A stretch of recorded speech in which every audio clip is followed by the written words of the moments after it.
Yeah. Muchísimas gracias por haber aceptado la invitación a hacer esta entrevista con usted. Con mucho gusto. Es un honor para nosotros tenerla en Cultural Awareness Report. Y sobre todo, especialmente hoy, el Día de las Mujeres. Internacional de la Mujer. Y sabiendo el papel y el rol que ha cumplido usted como escritora en América Latina, y no solamente como escritora, sino también políticamente, Sí.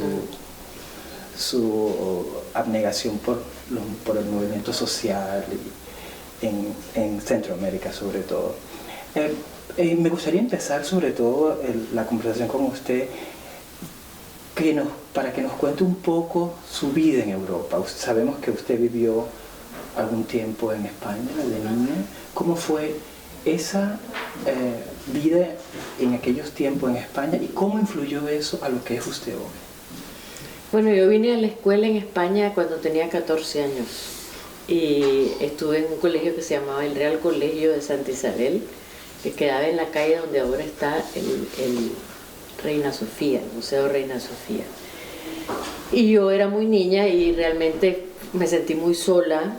Era un colegio de internado, ¿no?, de monjas, pero tuve mucho tiempo para leer. Tuve unas maestras extraordinarias, sobre todo me recuerdo la maestra de Historia del Arte. Entonces eso me ayudó mucho en mi crecimiento personal y en mi afición por la literatura. Y ahí aprendí que escribir cartas era muy importante, era mi vínculo de comunicación. En ese tiempo no había correo electrónico ni celulares. Entonces, escribiendo cartas me di cuenta que había la posibilidad de comunicarse por la vía de las cartas y de las letras. Hasta enamoré a un muchacho con mis cartas. ¿Qué le escribió usted a ese muchacho para que se enamorara? Ay, ya ni me acuerdo, era hace mucho tiempo. Pero luego, después de su vida en España, tengo entendido, se fue a Estados Unidos. estuve en Estados Unidos 1 año y medio estudiando publicidad y periodismo. Después me fui a Nicaragua, me casé muy jovencita, acababa de cumplir 18 años. Y como a los 20 empecé a escribir poesía y me involucré en la lucha contra la dictadura somocista que llevaba 45 años en Nicaragua. Muy importante esta parte, antes de que caigamos en la parte literaria, su vida, su obra literaria, su trayectoria literaria, me gustaría que nos hablara un poco de ese trabajo como periodista en aquellos tiempos y cómo ve usted, sabemos que usted también fue parte del movimiento sandinista. Exacto. A pesar de que era periodista, y sabemos lo que significa ser periodista en regímenes totalitarios.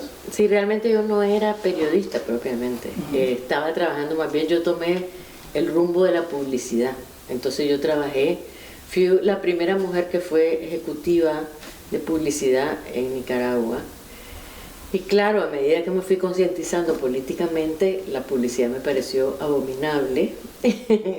Como decía mi amigo Salman Rushdie, los dos compartimos ese pasado vergonzoso de haber sido publicista. Pero el periodismo siempre me gustó y sobre todo después, cuando triunfó la revolución, hice muchas entrevistas, pero siempre desde el punto de vista cultural, y hasta tuve un programa de televisión que hacía entrevistas, que hablaba de la cultura, etc. ¿Cómo ve usted ahora ese movimiento sandinista en Nicaragua? ¿Cree usted que ya perdió vigencia? Sí, ya perdió vigencia. O sea, el movimiento sandinista fue muy importante porque,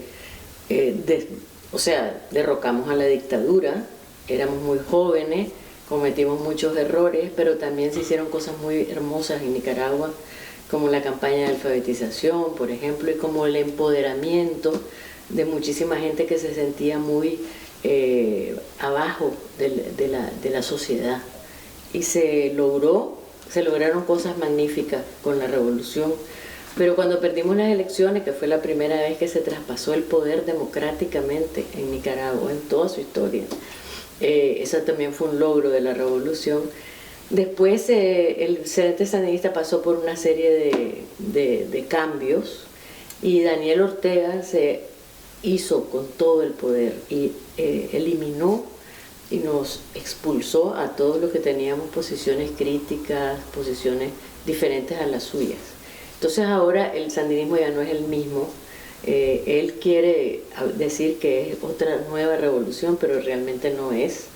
Es un gobierno muy tradicional, muy aliado con la clase económicamente poderosa, muy autoritario y que ha realmente destruido todos los logros democráticos que habíamos logrado en Nicaragua a través de los años. Entonces es triste para nosotros. Pues sí, es algo que me hubiese sorprendido, sobre todo viniendo de usted, que no lo viera así.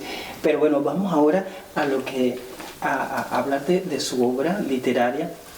Este libro que gracias a una colega tuve la oportunidad de leerlo, fascinante. Ella, por supuesto, mucho más fascinada que yo por ser mujer y porque conoce muy bien lo que usted quería decir con lo que escribió aquí. ¿Por qué se decidió usted hacer este tipo de temas? Vemos que el rol de la mujer como tal, biológicamente y socialmente, ha sido un tema que la ha marcado usted toda su vida. ¿Por qué? Porque yo pienso que las mujeres entramos muy tarde en la literatura. Realmente empezamos a aparecer como serias hacedoras de literatura más o menos en el siglo XIX, con las escritoras inglesas como Virginia Woolf, como Jane Austen, toda esa gente empezaron a demostrar que las mujeres teníamos algo que decir y de decirlo de una manera diferente. Entonces, yo pensé cuando empecé a escribir que quería darle voz a la visión de la mujer, a la perspectiva de la mujer, a la vida vista desde los ojos de una mujer. Entonces todas mis protagonistas han sido mujeres. He escrito sobre muchos temas, porque tampoco soy de un tema, pero de alguna manera es la crónica de cómo diferentes mujeres viven diferentes épocas de la historia, ¿no? Y esta novela nueva, también como en mi poesía, yo he hecho una crónica de la mujer como amante, la mujer como madre, la mujer como socialmente involucrada, la mujer como guerrillera. Quería hablar sobre la madurez femenina, y creo que es una de las novelas más importantes que he escrito en ese sentido, porque el tema de la madurez, de la menopausia, de todo lo que pasa en el cuerpo femenino, cuando se va llegando a cierta edad, ha sido muy reprimido y soterrado. Entonces yo quiero decir, hay que celebrarlo, ¿no? Hay que celebrar la madurez, hay que verlo como una parte integral del ser mujer y no tener ni vergüenza, ni además taparlo como que fuera una mala palabra, ¿no? Menopausia es como una mala palabra. Vemos que ha tocado temas que normalmente no se tocan, que pueden ser incluso revolucionarios, visto así en la parte social. Cuando usted se lee, cuando toma cierta distancia de sus libros, también puede verse sorprendida por lo osada que es usted cuando escribe. Realmente no, porque no sé por qué tuve siempre la sensación de que no era osadía, sino que era mi derecho, o sea, yo estaba hablando de algo muy natural para mí, que era la vida de una mujer. Fue la reacción de la sociedad la que me hizo ver que eran temas tabús. Entonces, claro, cuando vi que eran temas tabús, entonces lo hice con premeditación y alevosía. Ahora, ¿cuáles son esos nuevos proyectos que tiene la señora Gioconda Belli? Bueno, este proyecto, esta novela es ahorita mi proyecto, que es darla a conocer, ¿no? Quisiera que muchas mujeres la leyeran porque creo que es liberadora. Creo que toda la sociedad está estructurada para solo valorar a la mujer joven, la mujer bella, joven, etc. Hay toda una presión social, ¿no? Y es pensar que la mujer solo tiene 20 años prácticamente, y que después ya cuando llega a los 30, a los 40, se empieza a depreciar, ¿no? Mientras que el hombre, cuando llega a los 40, 50, le salen las canas, se ponen interesantes, ¿no? Entonces en las mujeres es al revés. Entonces yo quería un poco revolucionar esa idea. Ahora estoy trabajando en otra novela que tiene que ver con un ancestro mío, y donde por primera vez voy a darle voz a un hombre en primera persona. Entonces me estoy divirtiendo porque es una cosa diferente, pero también va a haber una mujer, pero también meterme en el personaje ha sido bien interesante. Una última pregunta. ¿Cree usted que lo trascendental en la literatura, cuando por ejemplo viene de una cultura totalmente distinta como la latinoamericana a la alemana, es el contenido o la manera de escribir? Yo creo que las dos cosas.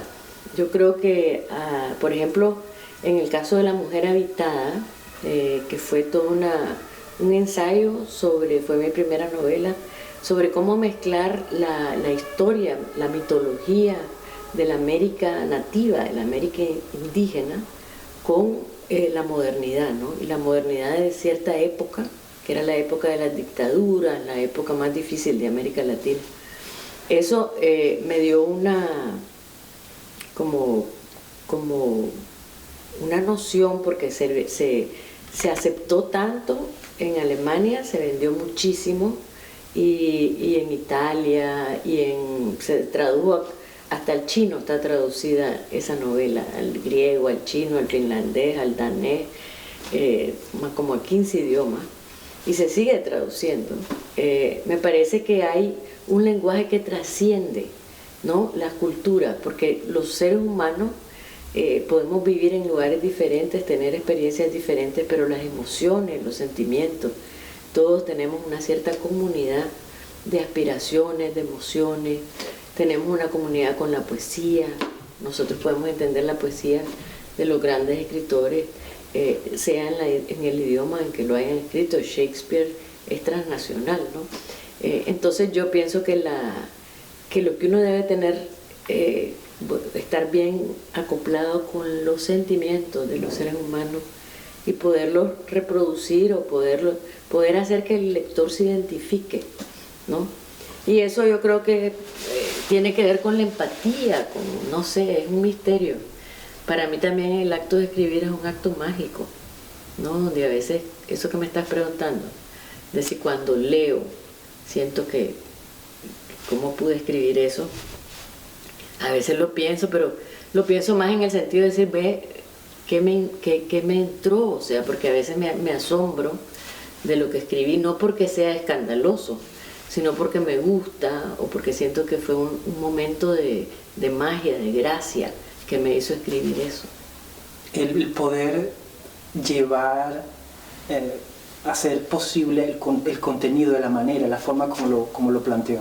Bueno, la belleza es esa aproximación a la belleza, que es comunicable, ¿no? Que es la literatura. Cuando la literatura te toca es porque llega a esa apreciación por la belleza, que es bien misteriosa en los seres humanos, porque los animales no creo que la tengan, pero nosotros sí tenemos ese como sexto sentido, séptimo, ¿no? Que es el sentido de percibir la belleza y la necesidad de la belleza. Bueno, muchísimas gracias por su tiempo. Le recomiendo este libro, Mondhitze, de Gioconda Belli. Gracias. Yo también se lo recomiendo.